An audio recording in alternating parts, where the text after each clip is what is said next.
Welcome, guys, to How the Frack We Got Here, a show that takes the news and events of the week and try to make sense out of it all.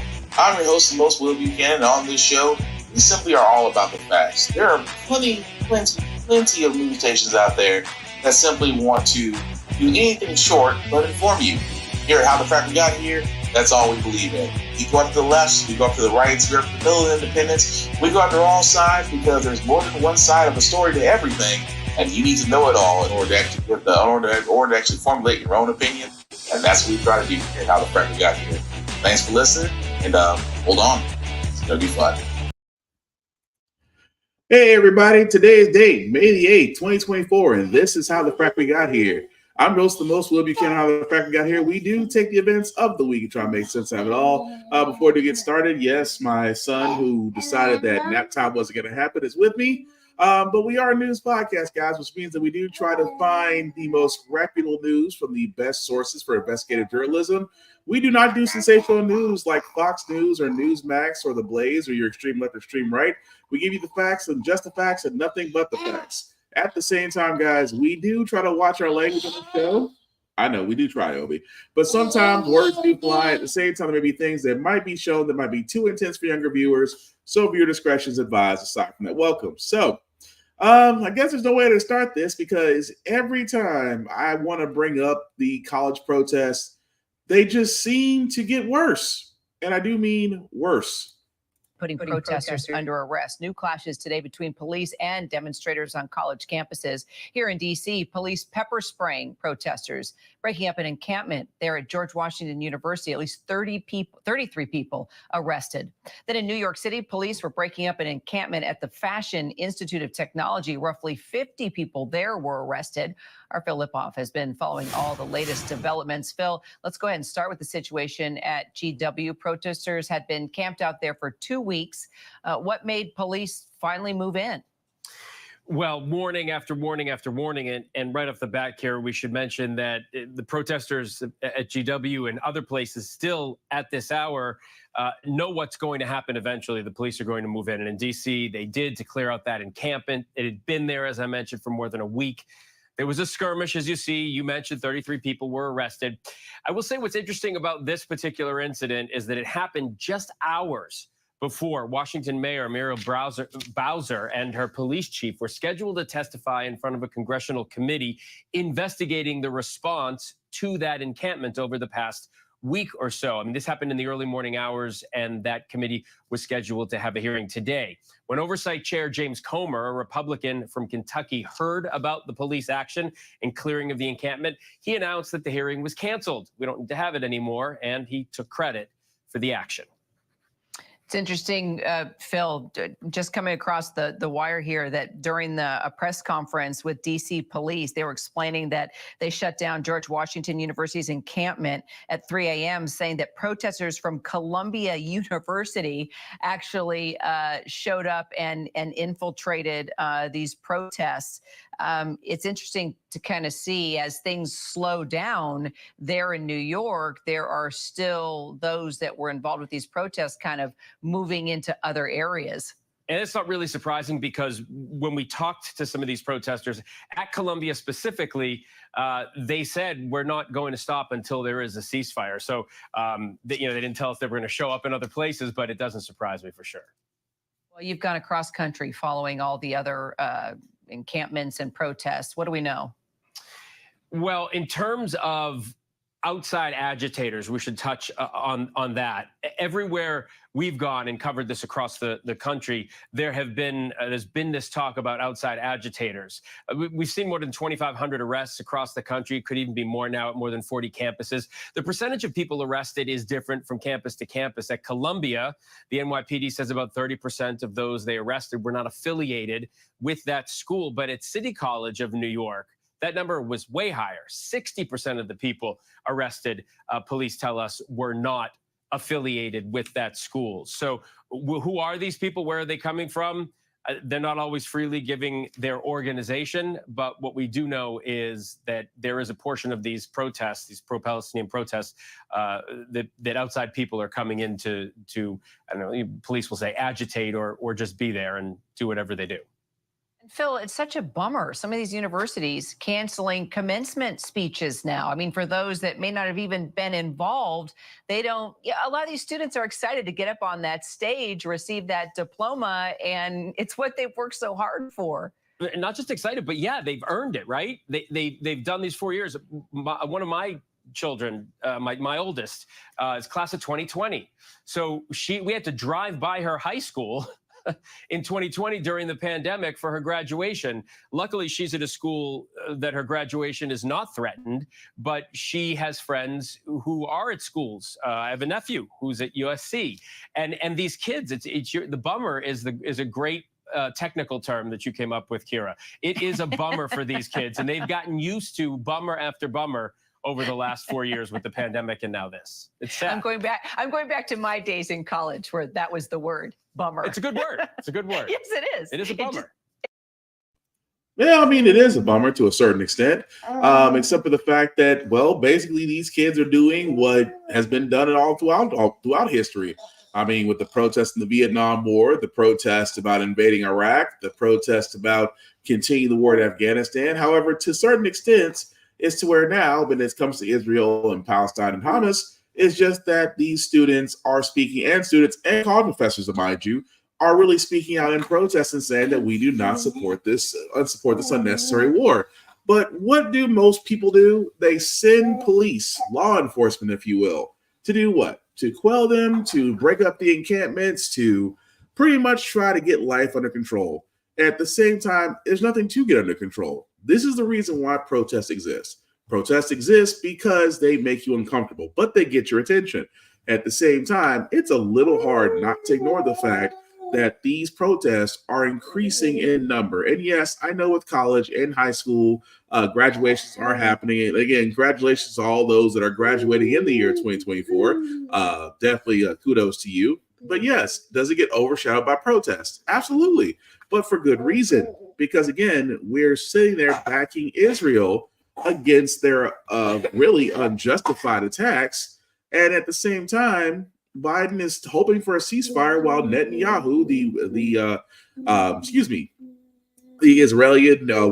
Israel welfare queen that he is, wants to push forward into Rafah. And again, this is the reason why protests happen. At the same time, they should continue to happen until something is done. Because again, if we leave it up, if we simply get mad about a protest instead of actually listening to what others have to say, then history repeats itself. So, with that being said, I did want to move on because in the world of Georgia, whenever it comes to Fani Willis and her DA status, it seems that Trump and his lawyers, which I'm still surprised he's still able to pay them because, well, his flock pays his lawyer bills. And now the RNC pays his lawyer bills.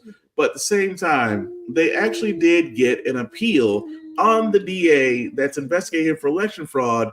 The appeal case has just been reopened. And yeah, I can't make this up.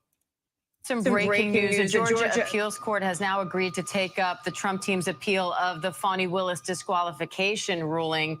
Now, lower court had already ruled that Willis can remain on that case. So what happens there now?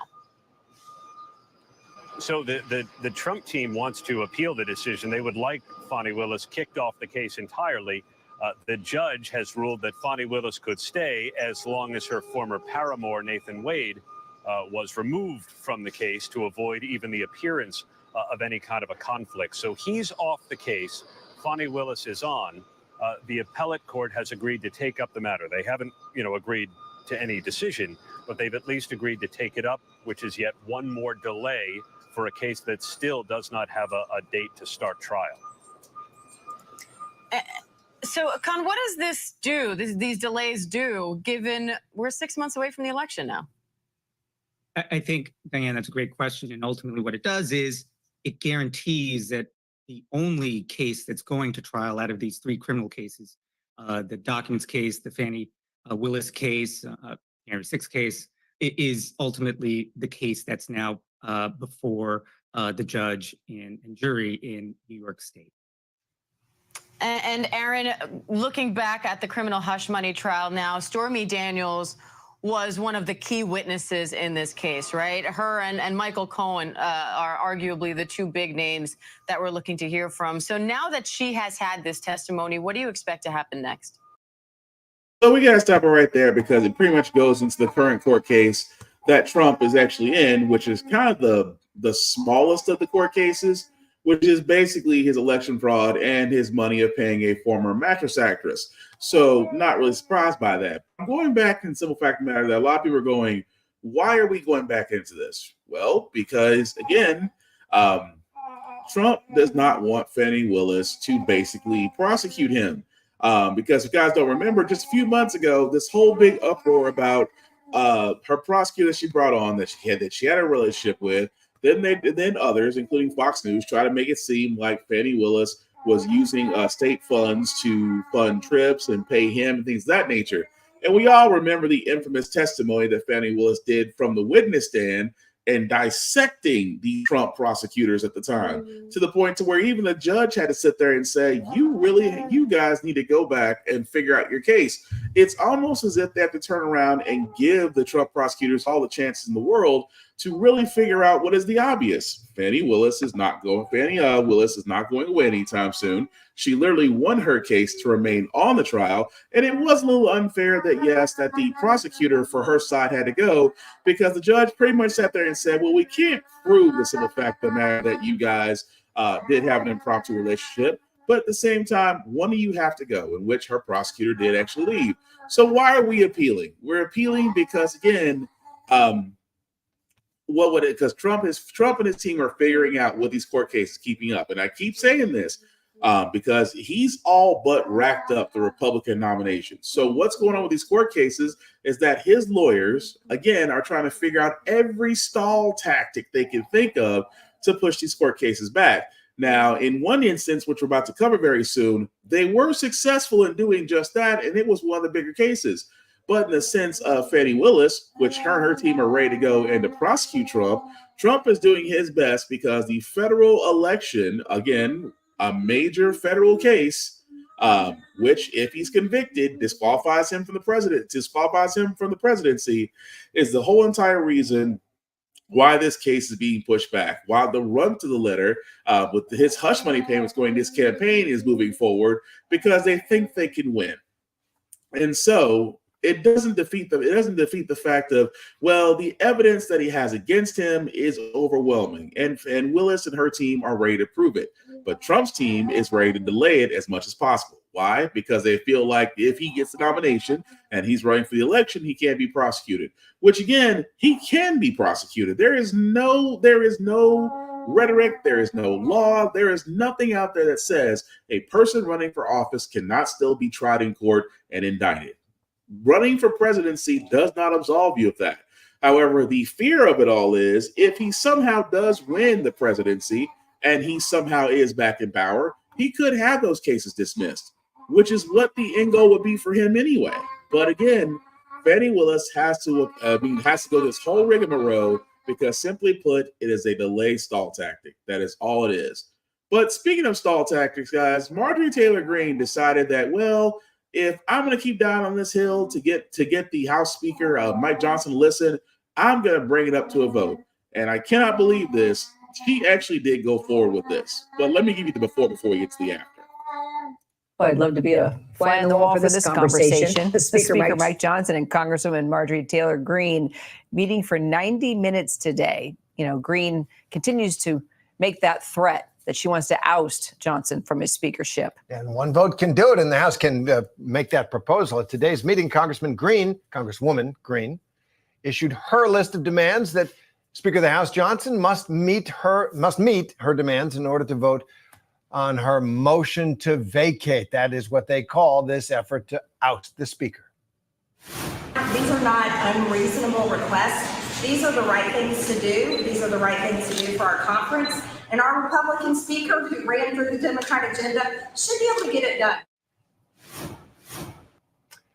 All right, Jay O'Brien's on Capitol Hill following all the latest developments, as he does. So, Jay, Speaker Mike Johnson, Representative Marjorie Taylor Greene, they had their second meeting today. Tell us about what's going on there. Well, they met yesterday for about 2 hours. Today they met for 90 minutes, and they're no closer to any kind of agreement, although Congresswoman Green said the meeting was productive. But she also looks no closer, guys, to calling for an actual vote on whether or not Mike Johnson should be ousted as Speaker. She promised to call a vote this week, but now they're in these ongoing talks, which frankly weren't expected to really come about this week. And now it's unclear if there's ever going to be a vote on Johnson's future. So Green has issued her list of demands for Johnson. What are they? And is he even listening to her? Well, she's got 4 demands. One is to return to something called the Hastert rule, which means a majority of the majority has to support every piece of legislation. A majority of Republicans. She also wants no more funding for Ukraine to come out of this Congress. She wants severe spending cuts when government funding expires in September. And she wants to defund the special counsel Jack Smith that's prosecuting former President Trump. So those demands, though, guys, they are somewhat new. She only released that list of demands publicly today, and she's been working for months, she says, to try to oust Mike Johnson. I think it's important to remember the timeline. Forgive me, bear with me, because it is long, but it's important. She started this effort in late March of this year after Johnson partnered with Democrats to pass government funding. She files this motion to vacate Johnson, but she doesn't call for a vote to oust him. She instead holds that possibility of a vote over his head. And then FISA comes up, that Foreign Warrantless Surveillance Act. It comes up for reauthorization. Green opposes that. Reauthorizing that passes, but Green still doesn't call a vote to oust Johnson. She still holds that vote over his head. Then Ukraine aid passes. Green opposes that, but she still doesn't call a vote. Instead, she says she's going to let the House go out on vacation, and when everybody comes back, she might call a vote then. Then they all come back, and she still doesn't call a vote. She then holds a press conference. This is last week, in which she said she's going to call a vote this week on Johnson's future, and she still looks no closer, guys, to calling that vote this week. Yeah, it sounds like the Congresswoman cried wolf a little bit. And it's one thing to play whack-a-speaker when it's not an election year, like she did, like she in the other. But this is an election year. ABC News can confirm that Donald Trump does not want her to do this and has been in contact with her. So that may be the reason for putting on the brakes there. Joe O'Brien. Well, let's think about this for a second, guys. Marjorie Taylor Greene, a woman who got elected for spouting QAnon, a woman that couldn't get along with her fellow politicians, a woman that literally had her entire public marriage drawn out to the world to see, who got paid for doing nothing, wants to threaten the Speaker of the House because, well, he's doing his job. Keep in mind, this is the same thing that she did with former Speaker of the House, Kevin McCarthy, saying, well, he worked with the Democrats. Yes, that's what the House Speaker has to do. You do have to work with Democrats. Unfortunately, that is the result. That is the job that you have. But look at the demands that she had. They want to cut spending once government funding runs out. Typical Republican rhetoric. She also wants to defund Jack, the special counsel, which again, Trump did ask for in his case. But again, she wants that defunded. And then on top of that, she says no more money to Ukraine. All Republican talking points. And also, like I said, that's the before. Here's the after. Shortly a couple of hours earlier today, she did bring up her vote. She did bring up a measure to vote for the Speaker of the House, Mike Johnson, to be removed. It was immediately shot down to a bunch of boos. Why? Because the Democratic Party stepped in to actually vote to keep the man, along with several Republicans, to keep Johnson in his position, which basically made Marjorie Taylor Greene look like an idiot, which is not that hard to do. But this is the Republican Congress that they wanted. This 118th Congress, again, has done nothing.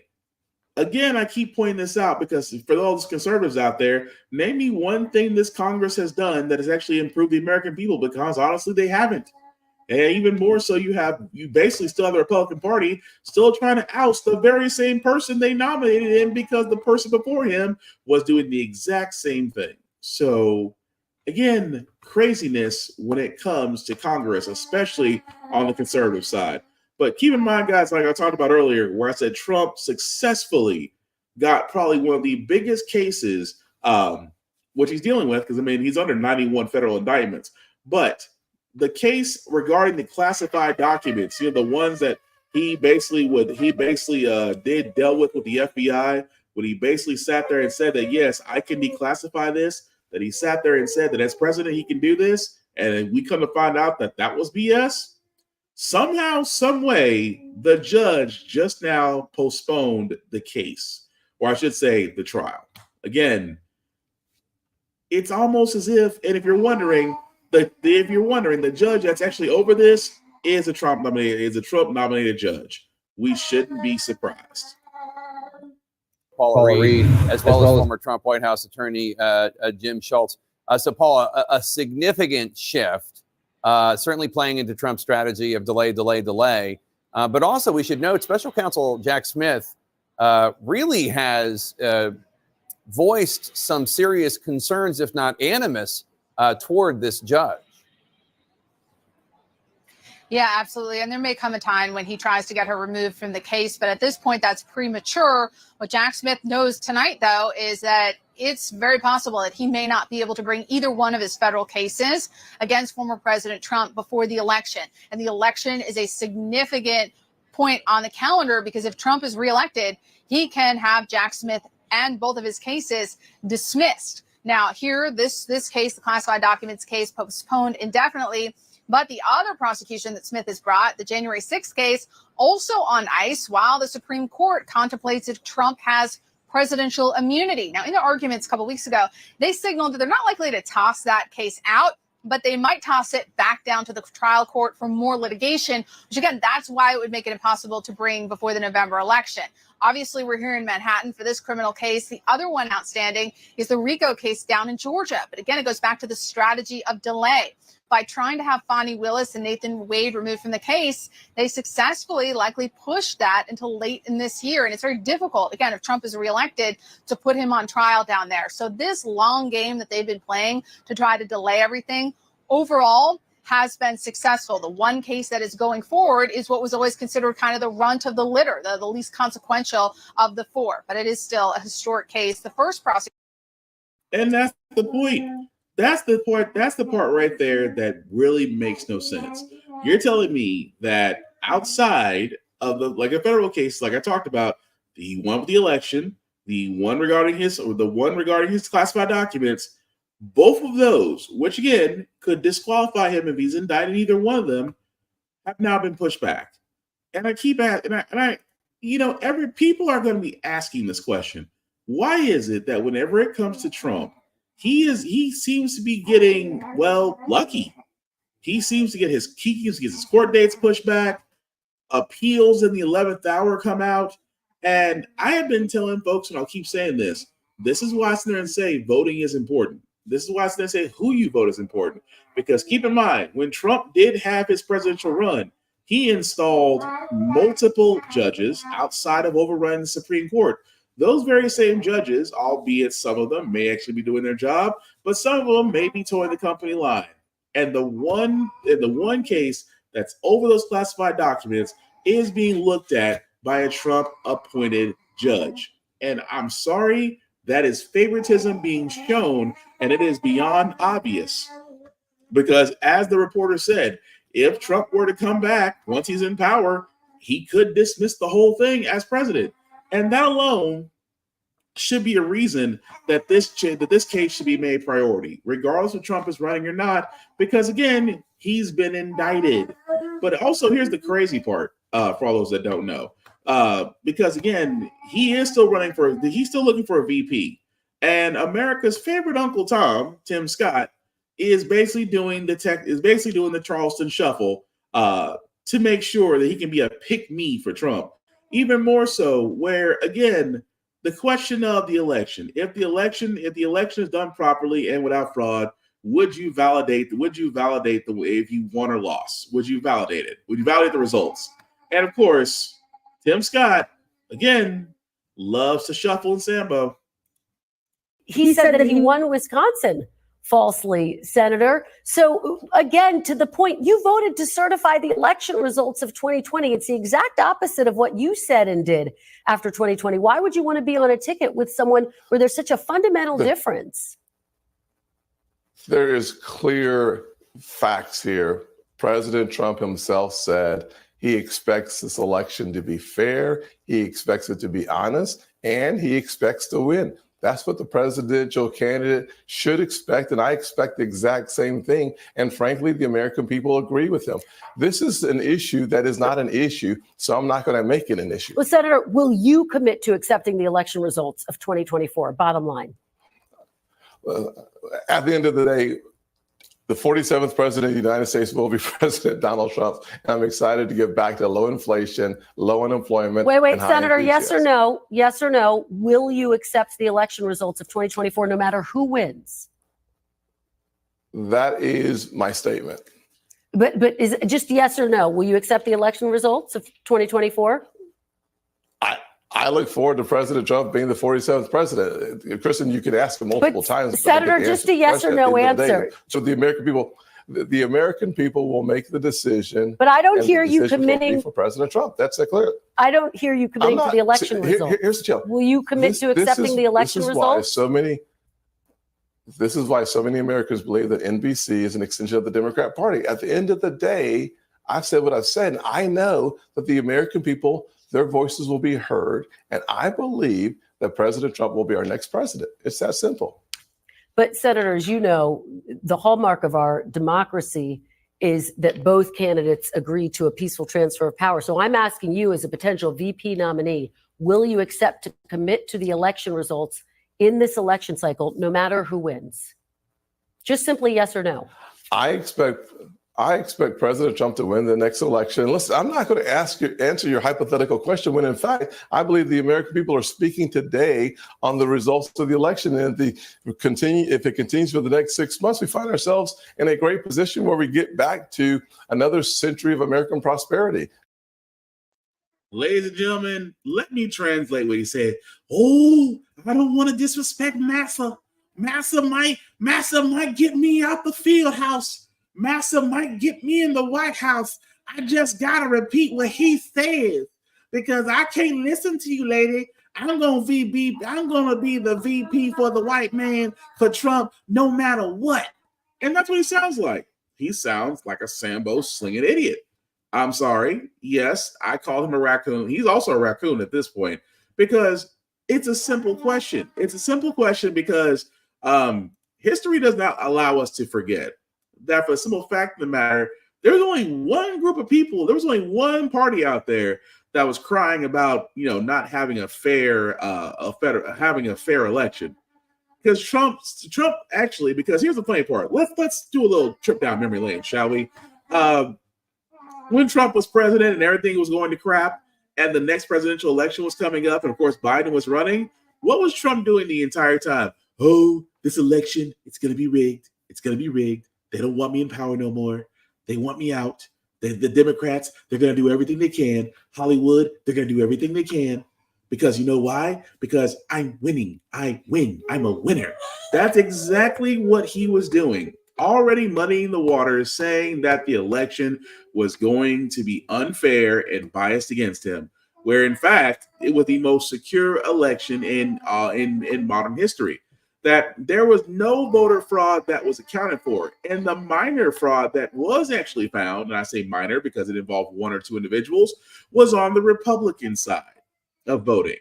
And so Trump is going to sit there and say again, I'm going to run and they're going to try to do this against me. Because here's the thing, guys, for all those that are conservatives, Trump is not running for you. He's running for himself.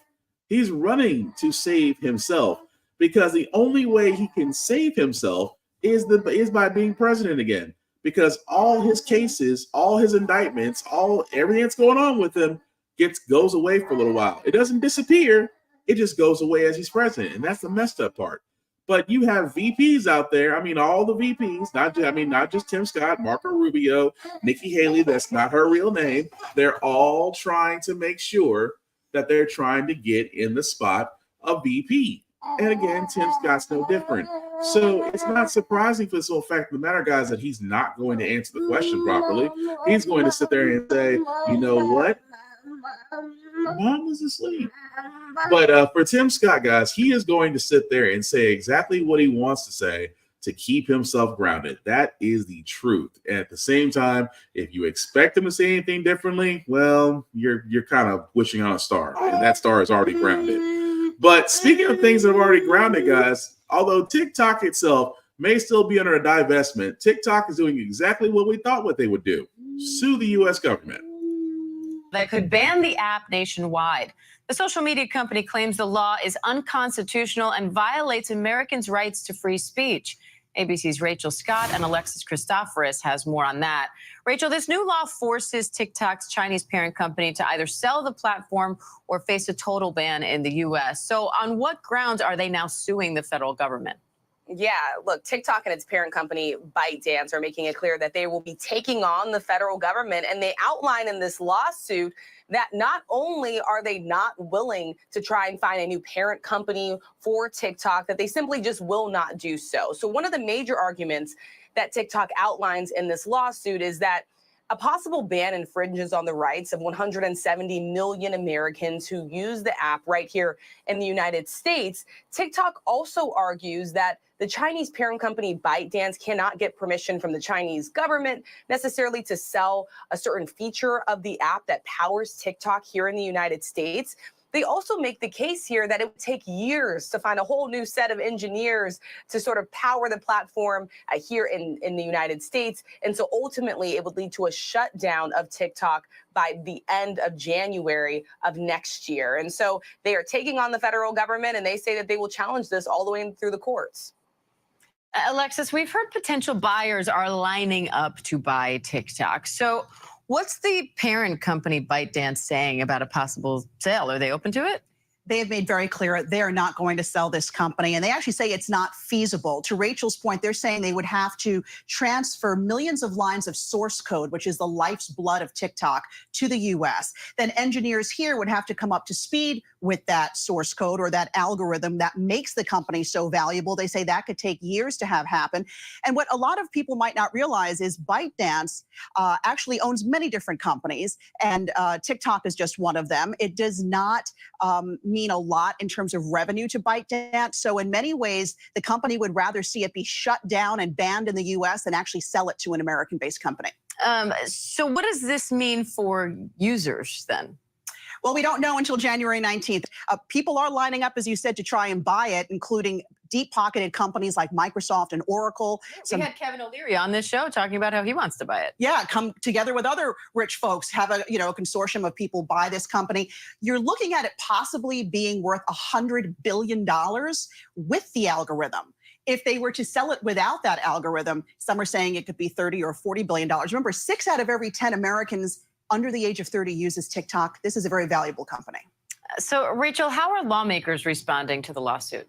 Well, for the most part, lawmakers are pretty united on this. You had this bipartisan bill that was passed in both the House and the Senate. It made its way to the president's desk, and he ultimately signed it. And they warn of the national security risks here. They say that by using TikTok, that the Chinese parent company ByteDance and even the Chinese government could then have access to your browsing history, even your location, as well as your data.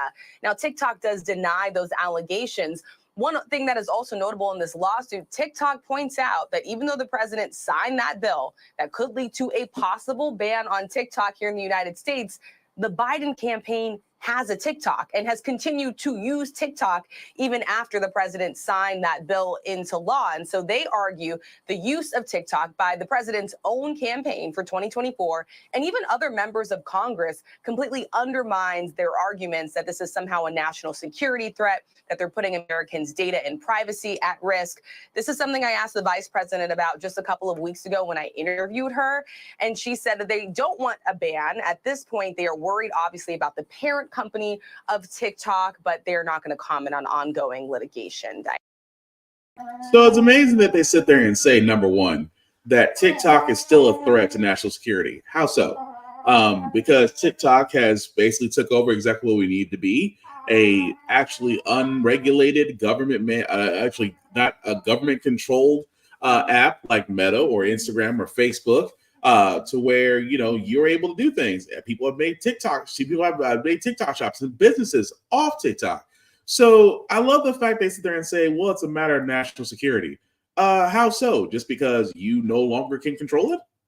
At the same time, I love how they say, well, the Biden campaign, the Biden administration doesn't want TikTok to go away because they still have a TikTok and they're using it.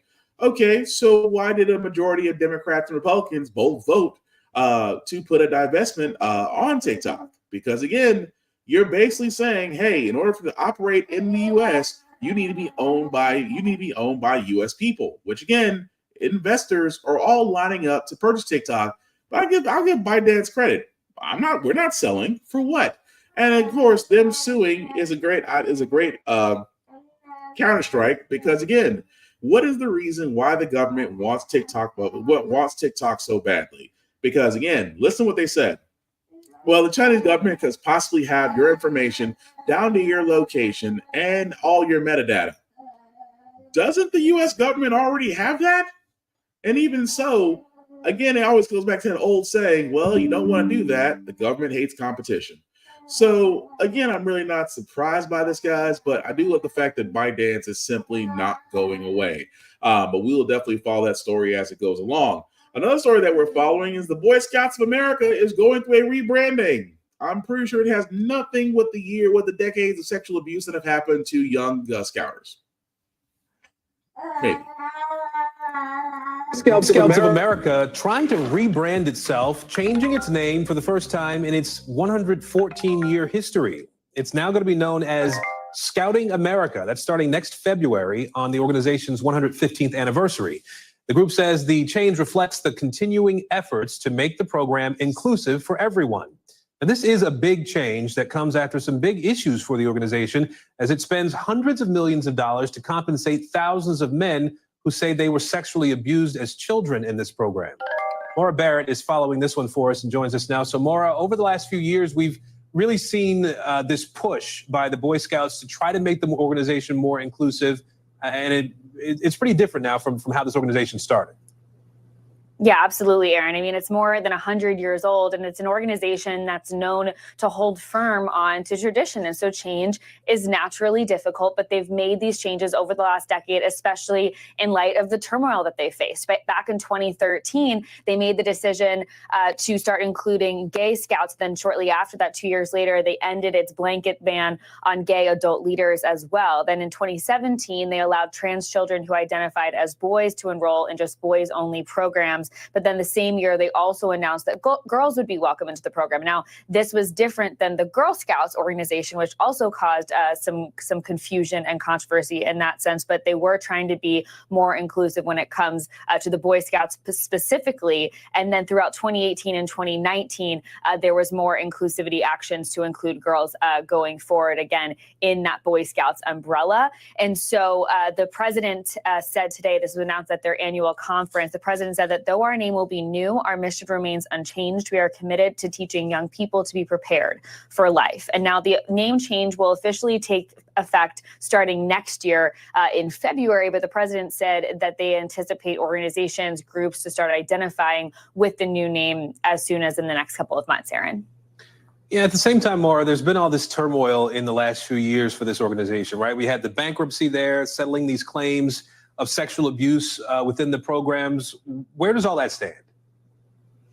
Well, if you think back to it, when all of this was unfolding, it also was timed out along with the pandemic. And so the pandemic really hit this organization hard to start. They lost about 1 million members during that time. They sit at about 1 million members right now. Their peak was at 5 million, just to give you some context there. Understandably, it was hard to participate in these organization groups during the pandemic, but then they were also hit with these allegations, lawsuits of sexual abuse. And in 2020, at the same time, they filed for bankruptcy protection because of these nearly 300 lawsuits and sex abuse claims. And then they reached a settlement, an $850 million settlement with thousands of men who said that they were abused as children in 2021. And then just last year, a judge upheld this $2.4 billion bankruptcy plan.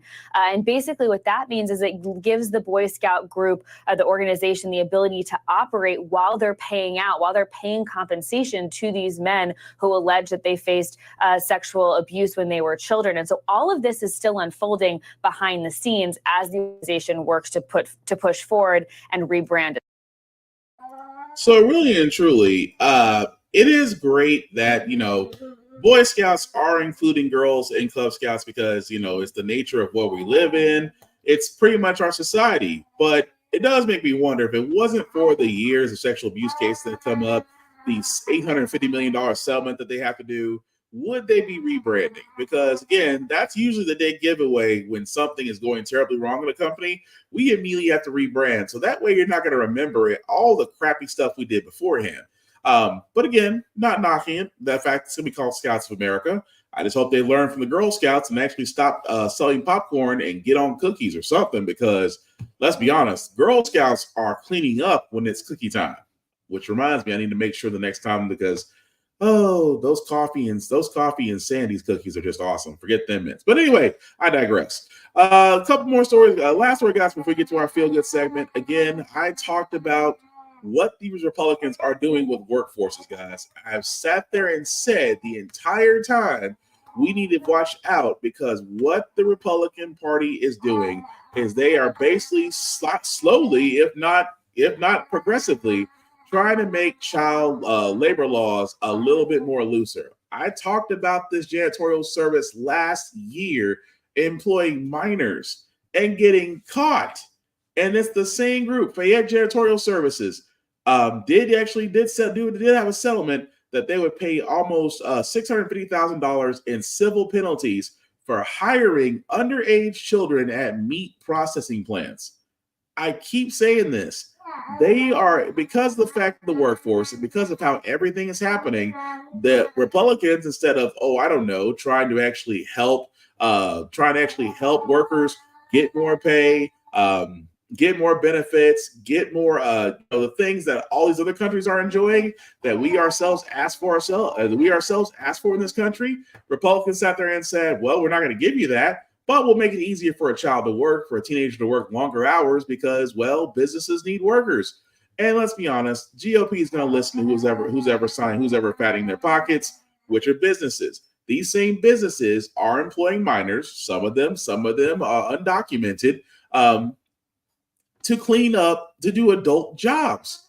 And even more so, some of these kids are getting hurt or worse. At the same time, these businesses aren't getting penalized. Not in the same sense that, Rick DeSantis would actually penalize Florida companies for hiring undocumented workers. But again, this is a strict warning, which I hope will lead to a trend, but I doubt it will, because these are the same people that will employ underage workers, simply put, because they're not going to change their wages, but they need people. And that alone will tell you about this economy that we're living in right now, that if you simply paid more for workers, this economy would turn around in a heartbeat, because you based this economy around consumer spending.